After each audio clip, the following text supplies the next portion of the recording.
Hello my YouTube family, मैं मेनका सिंह अपने एक छोटे से ब्लॉग में आप लोगों का स्वागत करती हूँ और उम्मीद करती हूँ कि सभी अपने घर में स्वस्थ और मस्त होंगे। तो ये ब्लॉग है जितिया का। जी हाँ, जितिया का नहाई खाई का ब्लॉग था। तो सुबह सुबह मैंने उठ के नहा धो के पूजा पाठ कर लिया था और बच्चों के साथ थोड़ा सा फोटो भी शूट करवा लिया था। और यहाँ पे मैं लग गई थी पुआ पूरी की तैयारी में। तो ये शाम का ब्लॉग है। शाम को मैंने पुआ पूरी बनाने का तैयारी शुरू कर दिया था, क्योंकि मैं सुबह में नहीं बनाती हूँ, शुरू से मैं शाम में ही बनाते आई हूँ। तो मैंने पुआ के घोल को बहुत ही अच्छे से घोल के रख दिया और उसमें 2 से 3 केला भी मैंने मिलाया है।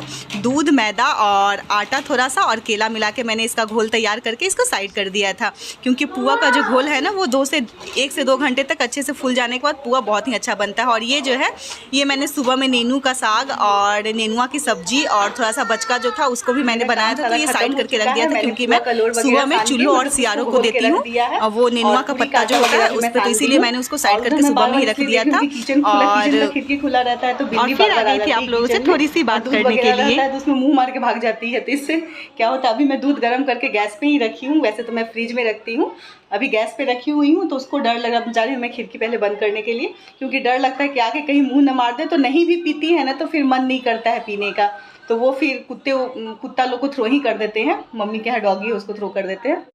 और 1 घंटे आराम करने के बाद फिर मुझे ध्यान आता है कि अरे मुझे खाना भी बनाना है। अभी तो सिर्फ मैं तैयारी करके रखी हूँ और झट से आती हूँ किचन में, और किचन में चढ़ाती हूँ लोहे वाला कढ़ाई, और लोहे वाले कढ़ाई में मैं डालती हूँ रिफाइन, क्योंकि मैं छानने वाला जो भी काम होता है वो लोहे वाले कढ़ाई में ही करती हूँ। और जैसे ही रिफाइन गर्म हुआ तो मैंने इसमें डाल दिया है पुआ। और पुआ मेरा बहुत ही अच्छा बना था, क्योंकि इसका जो घोल था ना वो बहुत ही अच्छे से 1 घंटे फूल गया था। और फूलने के बाद देखिए मेरा पुआ भी बिल्कुल फूला फूला बना है, बहुत ही अच्छा पुआ बना था। और थोड़ा सा मैं पूड़ी वगैरह का भी तैयारी करके रख दी हूँ, क्योंकि अकेले हूँ तो सारे काम झटपट करते जाती हूँ। और क्या है ना कि मेरा पुआ बहुत ही अच्छा बना था, आप लोग देख सकते हैं। तो आइए आप लोग भी खाइए और टेस्ट कीजिए, बताइए कैसा।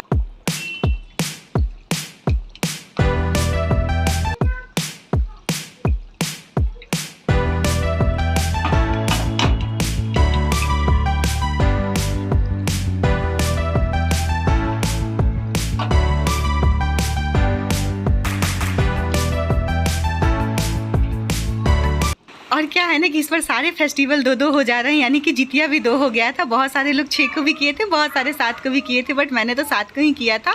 और ऐसा कुछ भी नहीं है, किसी दिन कर लीजिए, भगवान तो हर एक दिन होते हैं, बस इंसान का मन जो है वो साफ होना चाहिए। और आप सभी को मेरी तरफ से जितिया पर्व की बहुत सारी शुभकामनाएँ। और क्या है ना कि बहुत सारे लोग इसे सुबह में ही बना के खा लेते हैं, बट मैं शुरू से ही अपने घर में देखते आई हूँ कि शाम में बनता है, तो मैं भी शाम में ही बनाती हूँ। और सुबह में मैंने दाल चावल और नेनू का साग और झिंगनी का सब्जी और बचका और मरुआ के आटा की रोटी, वो तो सबसे ज़्यादा ज़रूरी है, वो मैंने सुबह नहा लेने के बाद खा लिया था। और उसके बाद मैं शाम में लग गई थी ये सब चीज़ की तैयारी में बनाने के, क्योंकि जो होता है ना कि फास्टिंग वाले सुबह में, यानी कि जिस दिन फास्टिंग करना उस दिन भोर में हम लोग चूल्हों सियारों को पुआ पूरी, नेनू का साग और मरुआ की रोटी देते हैं। इसीलिए मेरे घर में शुरू से शाम में ही बनते आया है, तो मैं शाम में ही बनाती हूँ। और कुछ भी नहीं ऐसा है कि शाम में खा सकते हैं सुबह में नहीं खा सकते हैं, सबका अपना अपना परंपरा होता है और सबका अपना अपना मर्जी होता है। तो यहाँ मेरा पुआ पूरी बन के तैयार हो चुका है। तो चलिए आप लोग भी आइए और खाइए और बताइए कैसा बना है। और आप सभी को मेरी तरफ से जितिया पर्व की